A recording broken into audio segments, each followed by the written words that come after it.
Thank you. Behind the line. Sorry, can you go behind the line? Just stay behind the banner, please. So let's go around here, sir. We are going to let you all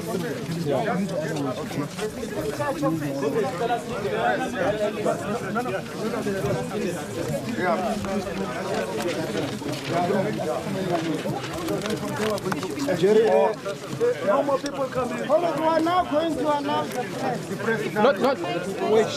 Hold on. Hello. Ronnie, not everybody at once. Then we can. This way.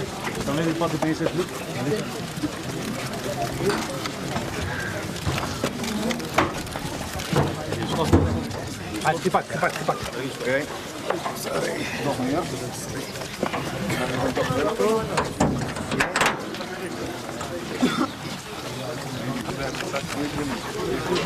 Well, Brian, I thought you went right for the mind. So it was square.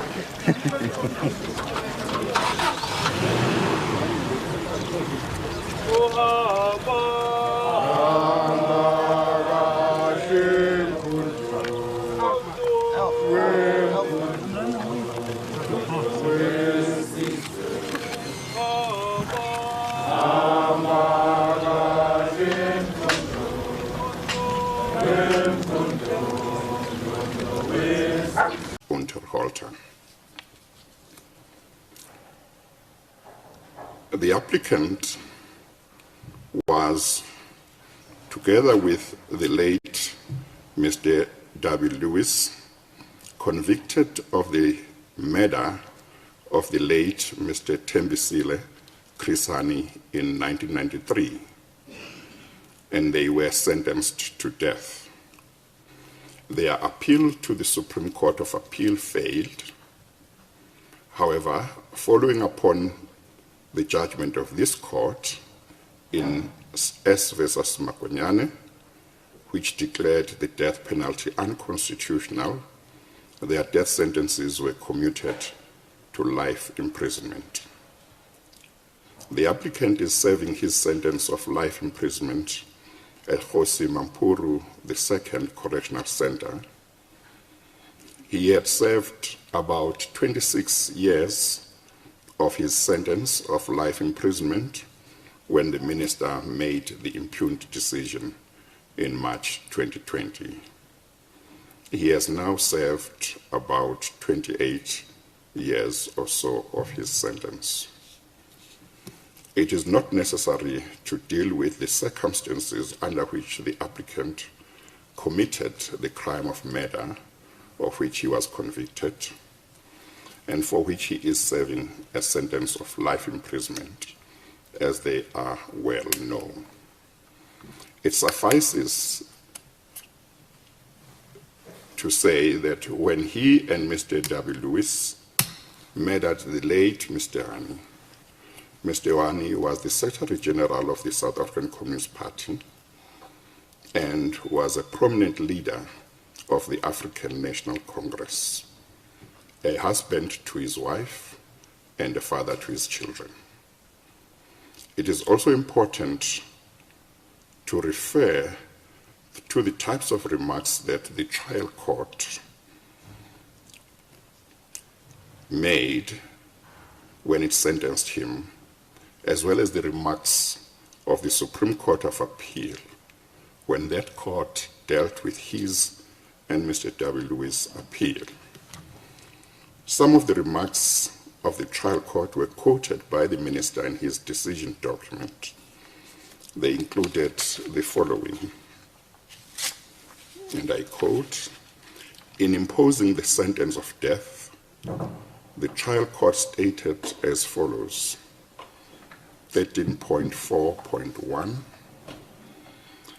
the accused performed an act of assassination on a person who had attained prominence in public affairs in South Africa, whose killing was likely, to the knowledge of the accused, to cause far-reaching, highly emotive reactions with very damaging, serious consequences and extremely harmful effects for the entire society in South Africa. 13.4.2, the accused had ample opportunity for reflection and reconsideration, but carried on regardless. 13.4.3, the act was not performed impulsively and spontaneously in immediate reaction to a specific event. 13.4.4, the assassination was planned over a period of many weeks with close attention to detail.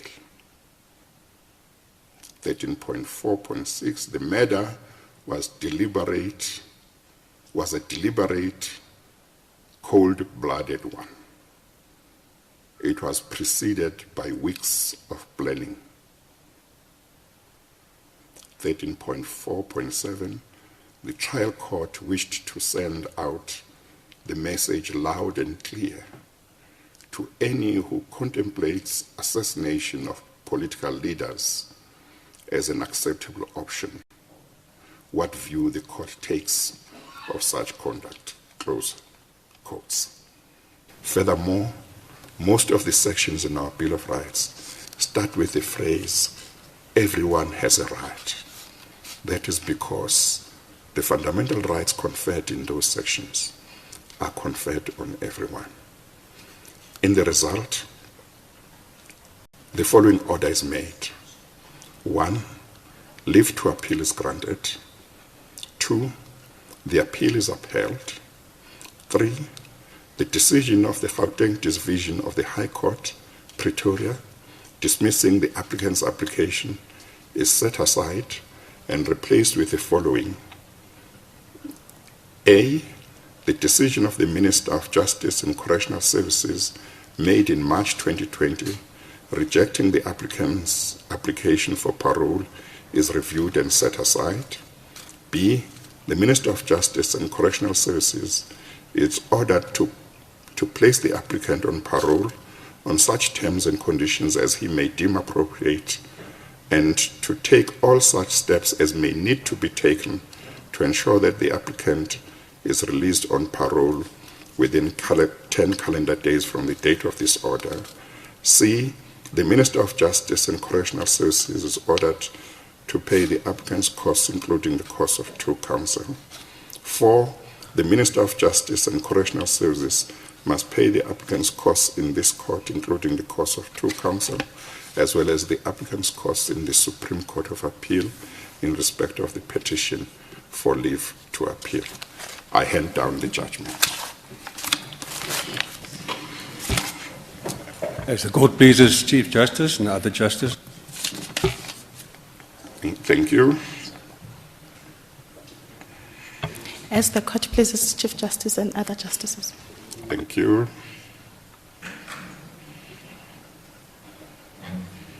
As the court pleases, Chief Justice and the other justices. Thank you. As it pleases the court, Chief Justice and other justices. Thank you. The court will now adjourn. Thank you. Chief Justice, who has been the custodian of whiteness and white supremacy, specifically on the judgment that they handed down to grant parole to the racist murderer of our freedom fighter, Chris Hani. So there's no point us going to correctional services. It's not even that murderer's fault that the whole Chief Justice, the Constitutional Court, has decided to spit on the grave of Chris Hani and all the freedom fighters by granting parole to their murderer. So we are here to tell the Chief Justice that we want Mama Hani's application to have the judgment resented dealt with speedily, and it must be dealt with effectively. That man must die in jail. We want justice for Chris Hani. We have the police here who are getting trigger happy already. Yeah, because they want to protect whiteness again. We have a right to protest. Protest is supposed to disrupt. There's no point protesting if there's no disruption to the way of life of citizens. There are people that have joined us in their cause here that is not just EFF people. So we want South Africa to know that if these police decide to open fire, there are innocent civilians that are there that have joined us out of their cause, and they are going to be casualties of a trigger-happy police who are defending whiteness.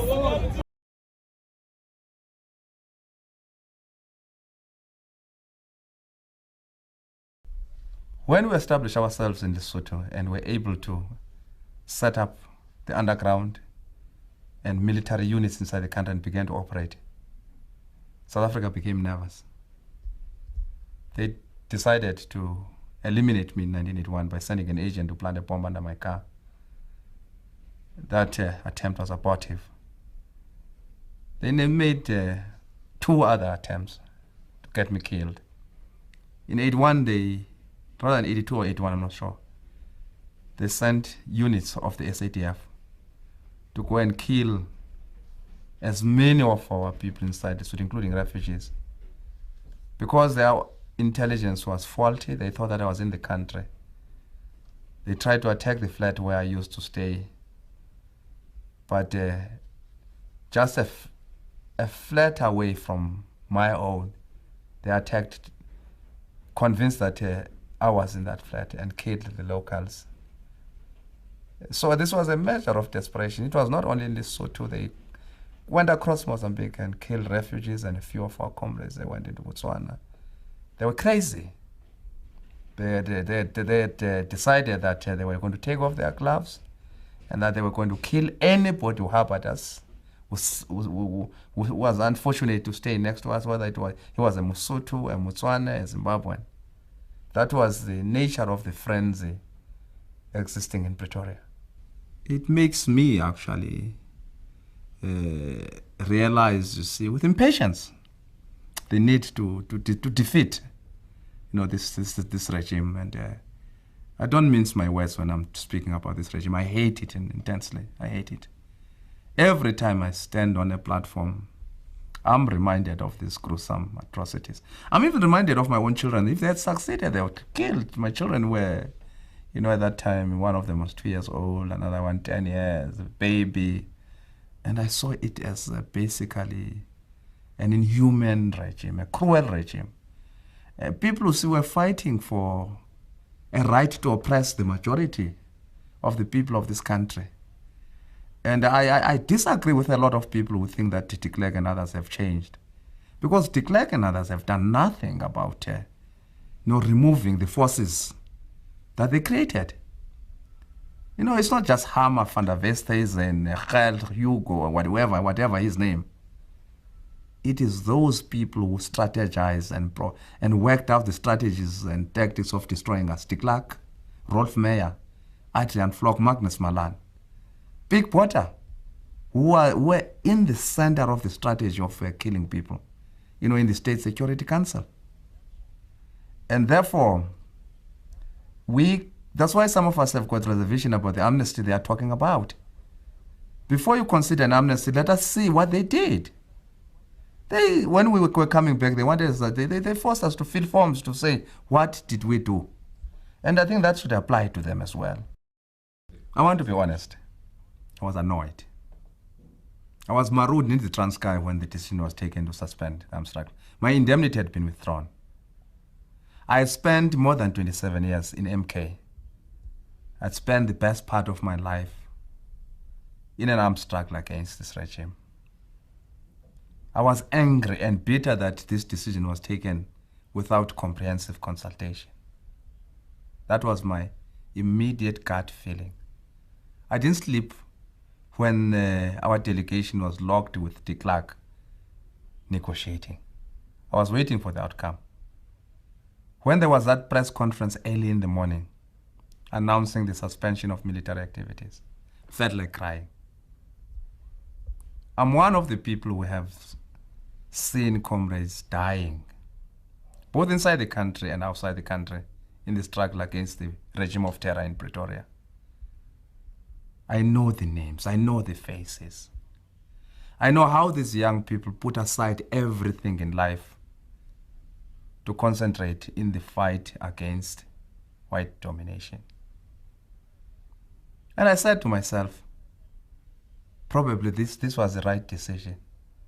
But why was it that there was no widespread consultation with those who were actually involved in the physical side of armed struggle? That was my initial reaction. But like a disciplined soldier, a disciplined member of the movement, the decision had been taken. I had to understand this decision. And when it was explained that it was important to maintain the momentum of negotiations, I was ready to be reined in to explain it to other comrades. And I did it. Because in a movement as big as ours, sometimes you've got to subject your own strong personal views and accept the views of the majority in the leadership.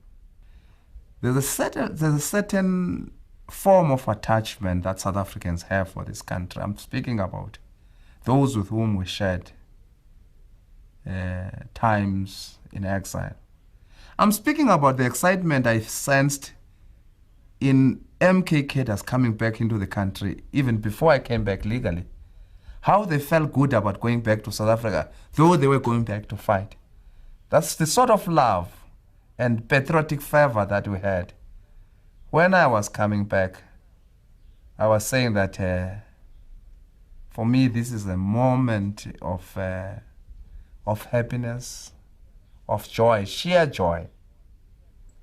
To listen to our people speaking their own languages, to be able to read South African newspapers, to be able just to sit and watch our people.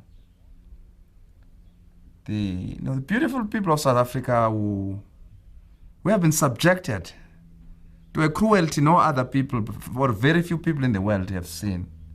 But the brave, proud black South Africans, who with their hands, with limited resources, have refused to be browbeaten, have refused to surrender. For although I was not coming into a situation of freedom, but I knew that nothing would stop us from marching forward to freedom, to a new South Africa, into a free country, into a country where they would fight for social justice, in a country where we would begin to tackle the problems of the poverty of our people. And for me, therefore, this was not marching back home, but marching along the path of struggle to a liberated country.